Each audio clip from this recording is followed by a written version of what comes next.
হাসির রাজা, জ্ঞানের রাজা, রসিক রাজা।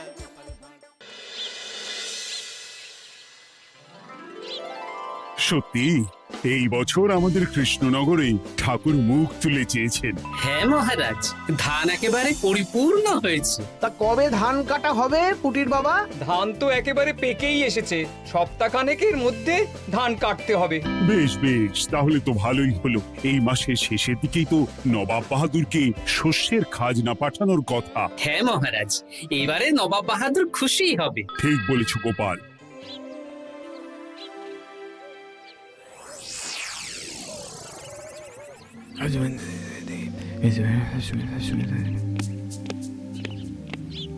প্রণাম খাম্বাজরাজ। ওই তো কৃষ্ণনগরের মন্ত্রী চলে এসেছে। ও, এর কথাই তুমি বলেছিলে? হ্যাঁ, ওই রাজ্যের সব খবরাখবর আমায় দেয়। ইনি কে? ইনি হলেন জমিদার কেশকান্ত বর্মন, আমার রাজ্যেরই দক্ষিণ পশ্চিম গ্রামের জমিদার, আমার প্রিয় বন্ধু। নামটা বেশ অন্যরকম, কেশকান্ত। আসলে ওদের বংশ পরম্পরায় সকলের উন্নত ঘন কেশ আছে, তাই ওদের পরিবারের সবারও নামে একটা করে কেশ আছে। আমি খাম্বাজ রাজের সৌমিত্র এবং সুপরামর্শদাতা। কিছুদিন আগে আমার মাথায় খুব খুশকি হচ্ছিল, মাথার চুল পাতলা হয়ে আসছিল। কিন্তু আমার পরামর্শে একটা তেল মাখতেই মহারাজের মাথার চুল এখন ঘন হয়ে উঠেছে, আর কোনো সমস্যা নেই। বাবা বাবা, ভালো ভালো ভালো। এবার তাহলে কাজের কথাটা বলে দিন। এবারে তো শুনলাম তোমাদের রাজ্যে অনেক ধান উৎপাদন হয়েছে, তাই স্বাভাবিকভাবে নবাব বাহাদুরের কাছে রাজস্ব অনেক বেশি দেবে, কি তাই তো? হ্যাঁ, এবারে রাজস্ব দানে কৃষ্ণনগরই প্রথম হবে। না, তা হবে না। নবাবের কাছে অত ধান পৌঁছবে না, এমনকি কৃষ্ণচন্দ্রের কাছেই চাষিরা বেশি ধান রাজস্ব দিতে পারবে না। সেটা কি করে হয়? পাকা ধানে মই দিতে হবে। বললাম না, ও আমার সুপরামর্শদাতা। হ্যাঁ, আমার মন্ত্রীকে বাণিজ্যের কাজে বাইরে পাঠিয়েছি কিছুদিন, তাই কেশকান্ত মাঝে মধ্যেই আমার কাছে আসে, গল্পগুজব করে আর সুপরামর্শ দেয়। কিন্তু আমি কি করব? তুমি রাতের অন্ধকারে চাষিদের ধান জমিতে পাকা ধানে মই দিয়ে দাও, এমন ভাবে কাজটা করবে যাতে কাকপক্ষীতেও টের না পায়। আর তাতে আমার লাভ? প্রত্যেক বছর নবাব রাজস্ব দানে বিজয়ীকে 3000 মোহর দেয়, আমি তোমাকে তার থেকে 1000 মোহর উপহার দেব। 1000 মোহর? হ্যাঁ হ্যাঁ, যাও যাও যাও, কাজটা শুরু করে দাও। আচ্ছা।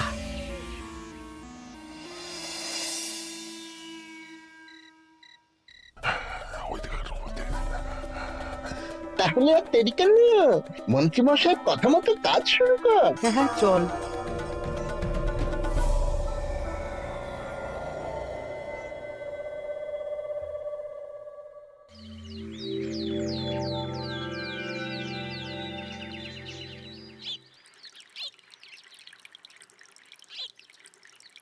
এবারে তো চাষাবাদ বেশ ভালোই হয়েছে।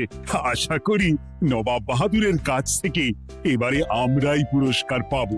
হ্যাঁ মহারাজ, সারা বাংলায় কৃষ্ণনগরের মতো উৎপাদন এই বছরে কোথাও হয়নি। সর্বনাশ হয়ে গেছে মহারাজ, সর্বনাশ হয়ে গেছে। কি সর্বনাশ হয়েছে গো পুটির বাবা? গতকাল রাতে আমাদের সব জমির পাকা ধানে মই দিয়ে দিয়েছে। সে কি? এবার আমরা কি করব মহারাজ? কাদের কাদের জমিতে হয়েছে এসব? যেই জমিতে তাকাবেন সেই জমিতেই এই কাণ্ড, ধান ঝরে সব মাটিতে পড়ে আছে। এবার আমরা কি করব? হায় হায় হায়, এবার আমাদের রাজ্যের কি হবে? নবাব বাহাদুরকে তো জবাব দিতে পারবো না। বড় বিপদ হয়ে গেল, রাজ্যে গ্রহের প্রকোপ নেমে এলো। ও, আর কদিন পরেই আমার টেকে আসবে 1000 মোহর। ঠিক আছে, তোমরা সবাই এখন বাড়ি যাও। না, আমার মন মেজাজ ভালো নেই।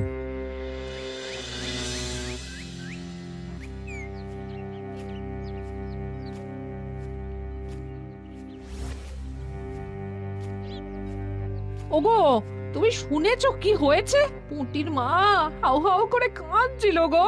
হ্যাঁ গিন্নি, পুঁটির বাবা কয়েকজন চাষি ভাইদের নিয়ে রাজসভায় এসেছিল। শুনলাম রাতারাতি কে বা কারা চাষ জমিতে পাকা ধানে মই দিয়েছে। কত বড় সর্বনাশ হয়ে গেল বলো? কি হবে গো? কি যে হবে ভগবান জানে। বলি, তুমি পারলে না পুটিদের একটু সাহায্য করো। হ্যাঁ, আমি মনে মনে ভেবেই রেখেছি বুঝলে, এবার বেতন পেলে পুঁটিদের বাড়িতে মাসো ভাড়ার জিনিসপত্র দিয়ে আসবো। নবাব বাহাদুরের কাছে মহারাজ খাজনা কিভাবে দেবেন? সেটাই তো বুঝতে পারছি না। আপনি এত চিন্তা করবেন না। রাজবাড়ির ভাড়ার থেকে আপাতত কিছু বস্তা ধান পাঠানোর ব্যবস্থা করুন। তারপর নবাব বাহাদুরের কাছে গিয়ে বলবেন, আস্তে আস্তে সব দিয়ে দেবেন মহারাজ। তাই করতে হবে, তাছাড়া তো আর অন্য কোনো উপায় দেখতে পাচ্ছি না। কিন্তু এবারে আর আমাদের মান রক্ষা হবে না। দেখি 2-1 দিনের মধ্যেই যতটা সম্ভব ভাড়া থেকে ধান পাঠানোর ব্যবস্থা করব।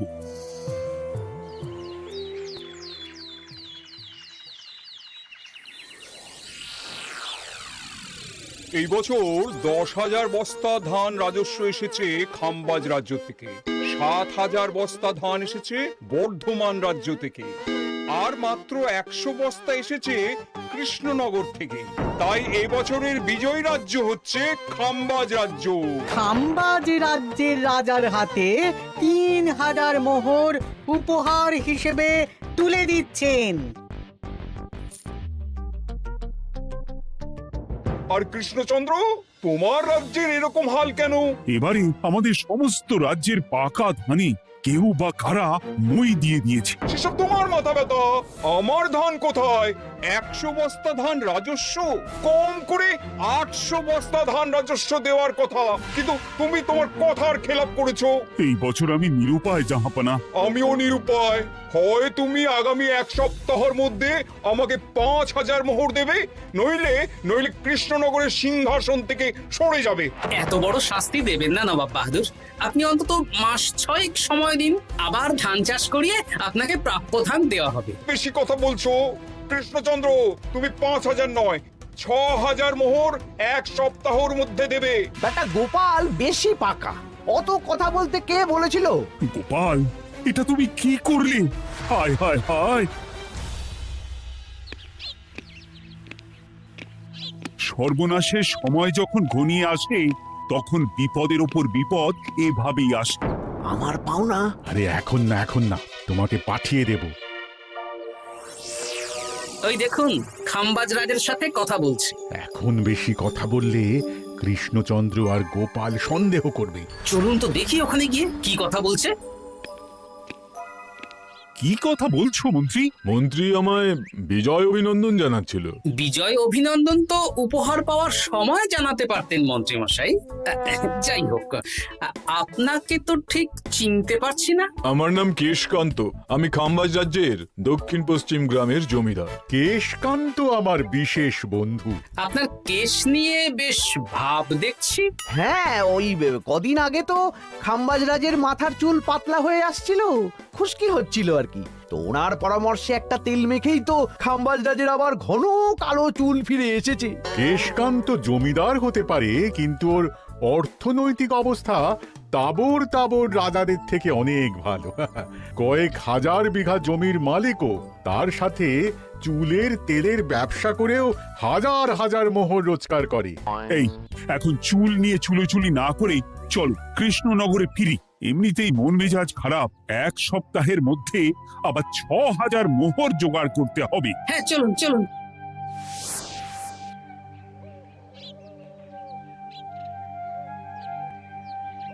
আচ্ছা মন্ত্রীমশাই, আপনি এই কেশকান্ত জমিদারের ব্যাপারে এত কিছু জানলেন কি করে? ওনার সাথে তো আমাদের আজই প্রথম দেখা। হাওয়ায় কত খবরই ভেসে আসে, সেরকম আমার কানেও এসেছিল। এসব বাদ দাও। গোপাল, মন্ত্রী, দুজনেই ভাবনা চিন্তা করো কিভাবে 6,000 মোহর জোগাড় হবে। পাকা ধানে মই পড়লো, এখন আবার এত বড় বোঝা। আমার কাছেও মহারাজ বেশি অর্থ নেই, সব মিলিয়ে মিশিয়ে ওই 150 থেকে 200 মোহর মতো আছে বাড়িতে। যদি বেশি থাকতো আমি আপনাকে নিশ্চয়ই সাহায্য করতাম মহারাজ। তাও করতেন কিনা সন্দেহ। তুমি চুপ করো। মন্ত্রীমশাই ওই লোকটাকে জানলো কি করে? এই লোকটাকে তো আগে দেখারই কথা না। না, ব্যাপারটা নিয়ে ভাবতে হবে। চলুন চলুন।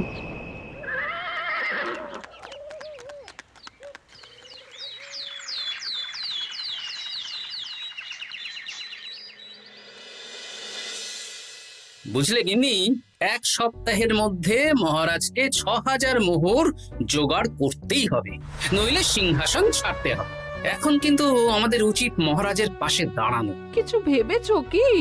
আপাতত আমার বিয়েতে পাওয়া আংটি বন্ধক রাখবো, আর তুমি যদি হ্যাঁ হ্যাঁ, আমার যে দুটো গয়নাগাটি আছে ওগুলো বন্ধক রাখো, পরে আস্তে আস্তে ছাড়িয়ে নেবো খন। দেখি বাকি সভাসদদেরকেও বলবো, যে যতটা পারে, তারপর ভগবানই ভরসা।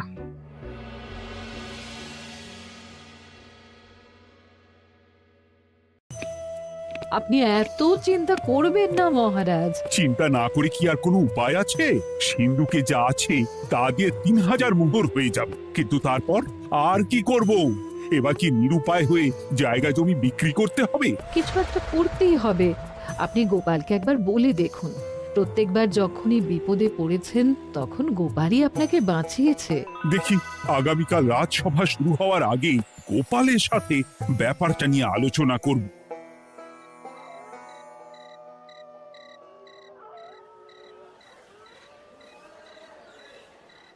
এই যে শেখরা, কি করছো? এই তো, বলুন। শোনো, আমার গিন্নির জন্য একটা হীরের হার বানাতে হবে, ওই 1000 মোহরের মধ্যে। 1000 মোহরে তো হীরের নাক, কান, গলা, হাত, পা সব গয়না, এই সব গয়না হয়ে যাবে মন্ত্রী মশাই। তাহলে বানাও, এই নাও 1000 মোহর। ওরে বাবা, মন্ত্রী মশাই, 1000 মোহর! এই মন্দার বাজারে এত মোহর কোথায় পেলেন? গতকালই তো বললেন আপনার কাছে 150 থেকে 200টা আছে। সে যেখান থেকেই পাই, তাতে তোমার কি? না, আমার কিছু না। শেখরা, আমি কয়েকটা গয়না বন্ধক রাখবো। দেখি কি আছে। এই সব মিলিয়ে এতে আমি 15 মোহর দিতে পারবো। বেশ, তাই দাও। আমি আমি ধীরে ধীরে শোধ করে গয়নাগুলো ছাড়িয়ে নেব। হ্যাঁ, মন্ত্রীর ব্যবহারগুলো বেশ সন্দেহজনক লাগছে। দেখি, গুপ্তচরকে কাজে লাগাতে হবে, মন্ত্রীর পিছনে ছায়ার মতো লেলিয়ে দিতে হবে।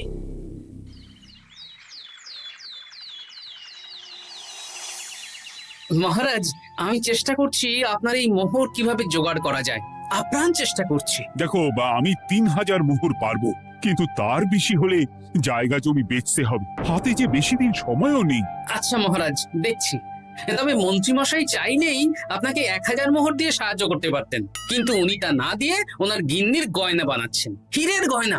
কি মন্ত্রী তো কালকেই বলল ওর কাছে 150 থেকে 200 মোহর আছে মাত্র, 1000 মোহর কোথা থেকে পেল? সে উনিই জানেন, তবে তার খবর খুব তাড়াতাড়ি আশা করি পেয়ে যাব মহারাজ।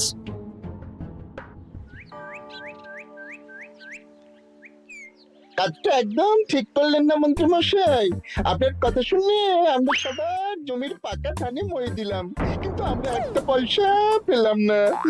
আপনি যে এই কাজ করার জন্যে খাম্বাজ রাজার কাছ থেকে ওই 1000 মোহর উপহার পেলেন, সেটা দিয়ে গিন্নির গয়না বানাতে দিলেন, কিন্তু আমাদের বেলায় লবডঙ্কা। আরে তোদেরকেও দেবো, একটু সবুর কর, আগে গিন্নির মাথাটা ঠান্ডা করি। না না, আমাদের এক্ষুনি চাই। আরে এক্ষুনি কি করে দেবো, আমার হাত খালি। আচ্ছা আচ্ছা, ঠিক আছে, এই নে 2 মোহর ধর, 2 ভাই ভাগ করে নি, পরে আরো দেবো। এটা কিন্তু ঠিক না। এসব আলোচনা খোলামেলা জায়গায় করা উচিত না। উফ, পরে তোদের সাথে কথা বলবো, এখন যেতে দে, বাজার করব, তারপর আবার রাজসভা আছে।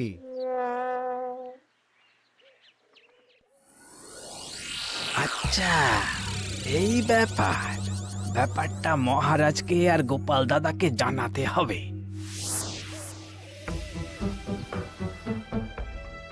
গোপাল দাদা, মহারাজ আসল খবর পেয়ে গেছি। কি খবর? আমি একটু আগে শুনলাম। কাজটা একদম ঠিক করলেন না মন্ত্রী মশাই। আপনার কথা শুনে আমরা সবার জমির পাকা ধানে মই দিলাম, কিন্তু আমরা একটা পয়সা পেলাম না। আরে তোদেরকেও দেবো, একটু সবুর কর। মন্ত্রী, আমি না তোমাকে বেরেই ফেলবো। মহারাজ, মন্ত্রী মশাই এখানে গৌণ, উনি অর্থের লোভে এসব করেছেন, আর ওনাকে দিয়ে করিয়েছেন খাম্বাজ রাজ। হ্যাঁ, যাতে এবারে বিজয়ী হতে পারেন। তাই আপনি এই খবর 5 কান করবেন না মহারাজ। আমি খাম্বাজ রাজ আর ওই কেশকান্তর কাছ থেকে ক্ষতিপূরণ ঠিক আদায় করে আনব। কিন্তু কিভাবে? শুনুন তাহলে।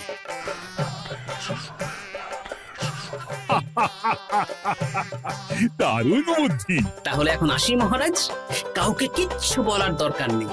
আপনি শুধু আগামীকাল সন্ধেবেলা খাম্বাজ রাজের দরবারে চলে আসুন, পারলে নবাব বাহাদুরকেও সঙ্গে করে নিয়ে আসুন। হ্যাঁ,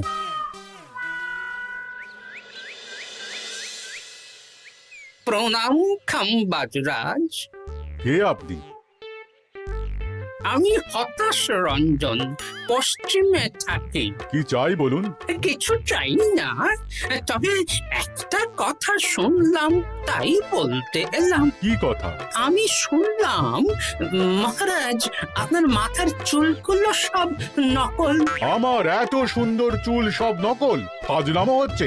আমি যদি প্রমাণ করে দিই আপনার চুল নকল, তাহলে কি? তাহলে আপনি আমাকে 100 মোহর দেবেন, আর প্রমাণ না করতে পারলে আমি আপনাকে 100 মোহর দেব।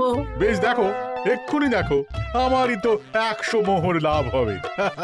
এখন না, এখন না, আজ সন্ধেবেলায়। বেশ বেশ, তখনই এসো। এবারে জমিদার কেশকান্তর বাড়ি যেতে হবে।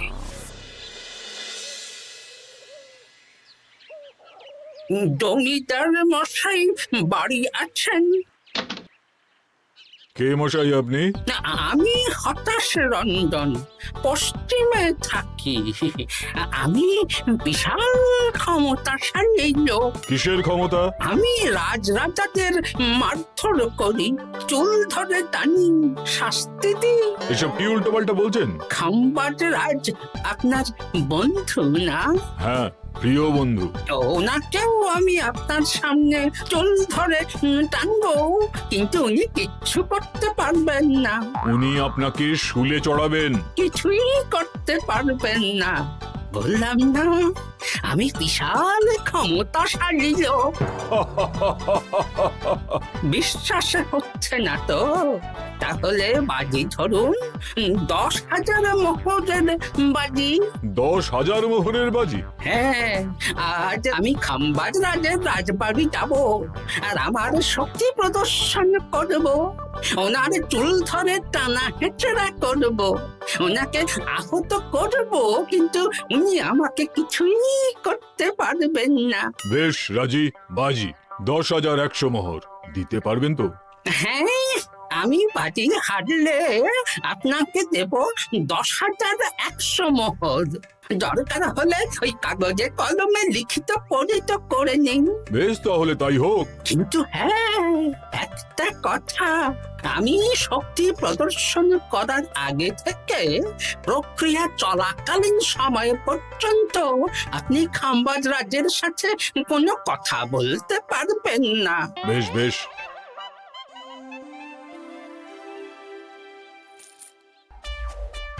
তাহলে শুরু করি? শুরু করো। এবার আমি প্রমাণ করেই ছাড়বো।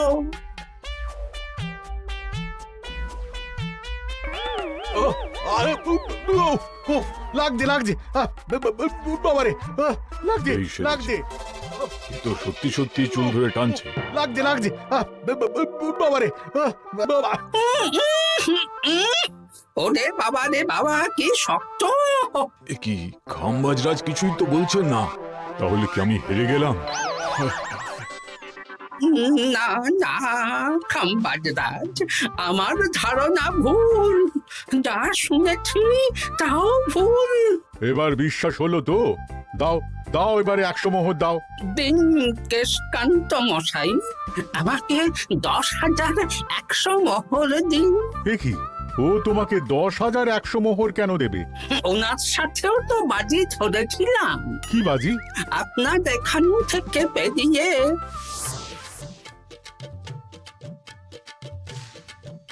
এবারে দিন তো দেখি, সব কাগজ কলমে লেখা আছে।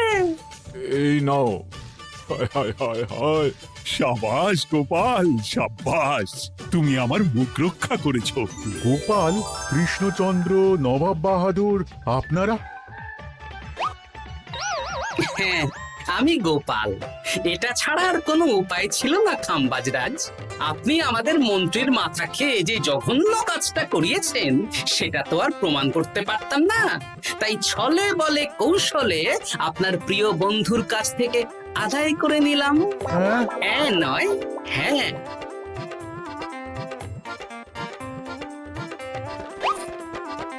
এই নিন মহারাজ। এতে কত মোহর আছে? 10,100 মোহর। এর থেকে 100 খাম্বাজরাজকে দিন, 6,000 নবাব বাহাদুরকে, আর বাকিটা আপনার কাছে রাখুন। এত ধান নষ্ট হলো। কৃষ্ণচন্দ্র আমাকে সবটা বলেছে, আর ওর মন্ত্রীকেও নিয়ে এসেছি। ধোলাই খেয়েই সব বলে দিয়েছে। এই কে আছো? কৃষ্ণনগরের মন্ত্রীকে নিয়ে এসো।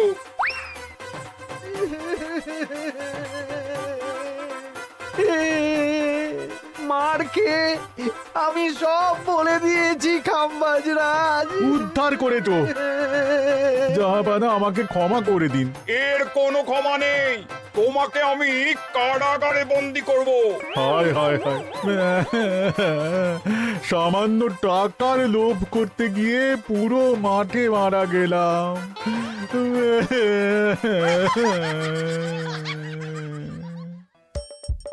হাসির রাজা জ্ঞানের রাজা রসিক রাজা